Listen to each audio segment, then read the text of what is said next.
दोस्तों, हर साल 29 अप्रैल दिन शनिवार को सीता माता की जयंती होती है। माता सीता इस दिन धरती से प्रकट हुई थीं। राजा जनक की पुत्री होने के कारण माता सीता को जानकी के नाम से भी जाना जाता है। दोस्तों, कहानी सुनने से पहले यदि आप हमारे चैनल पर नए हों तो कृपया हमारे चैनल को सब्सक्राइब जरूर कर लें ताकि हमारी आने वाली वीडियो आप तक जल्द से जल्द पहुंच सके। दोस्तों, नवमी के दिन अगर माता सीता की विधि विधान से पूजा की जाए तो व्यक्ति के जीवन के तमाम दुख और कष्ट दूर हो जाते हैं।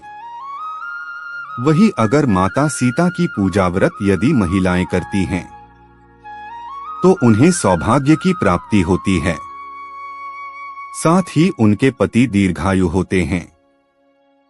रामायण में सीता माता का चित्रण धैर्यवान, तेजस्वी, पतिव्रता स्त्री के रूप में किया जाता है। चलिए इसी कड़ी में बताते हैं कि माता सीता खुद शक्ति स्वरूपा थी कि वो खुद रावण को भस्म कर देती, लेकिन उन्होंने राजा दशरथ को कौन सा वचन दिया जिसमें वे मजबूर हो गई थी। रामायण में वर्णन किया गया है कि रावण ने छल से माता सीता का हरण कर लिया था, जिसके बाद प्रभु श्री राम ने रावण का वध करके माता सीता को वहां से मुक्त कराया था। लेकिन क्या आप जानते हैं कि वास्तव में माता सीता स्वयं शक्ति स्वरूपा थीं? यदि माता सीता चाहती तो स्वयं ही रावण को भस्म कर सकती थीं, लेकिन उन्होंने ऐसा नहीं किया। आज हम आपको बताएंगे माता सीता की शक्ति का वो किस्सा जिसने राजा दशरथ को भी हैरान कर दिया था और वे समझ गए थे कि माता सीता स्वयं जगत जननी का स्वरूप हैं। वास्तु शास्त्र के अनुसार बताया जाता है कि जब माता सीता का विवाह प्रभु श्री राम से हुआ तो ससुराल आने के बाद उन्होंने सबसे पहले ऋषि मुनियों और परिवारीजनों के लिए खीर पकाई।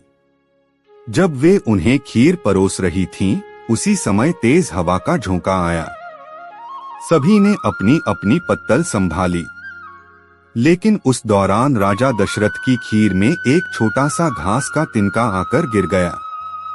माता सीता ने उस तिनके को देख लिया, लेकिन खीर से वो तिनका सबके बीच कैसे निकालें, उनके लिए ये बड़ी दुविधा थी।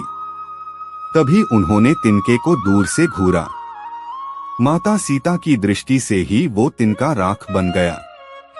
सीता जी को लगा कि उनका ये चमत्कार किसी ने नहीं देखा, लेकिन राजा दशरथ ने ये सब देख लिया था और वो समझ गए थे कि माता सीता कोई साधारण स्त्री नहीं बल्कि जगत जननी है।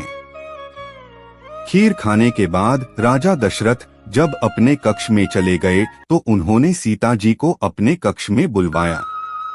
वहां उन्होंने माता सीता से कहा कि आपका चमत्कार मैं देख चुका हूं और समझ गया हूं कि आप कौन हैं। इसलिए आज आप मुझे वचन दीजिए कि जिस दृष्टि से आपने उस तिनके को देखा उससे कभी किसी और को नहीं देखेंगी। इसके बाद माता सीता ने दशरथ को ये वचन दिया। यही कारण था कि जब रावण ने माता सीता का हरण किया था तो वो खुद रावण को खत्म कर देती, लेकिन वो राजा दशरथ के वचन में बंधी हुई थी।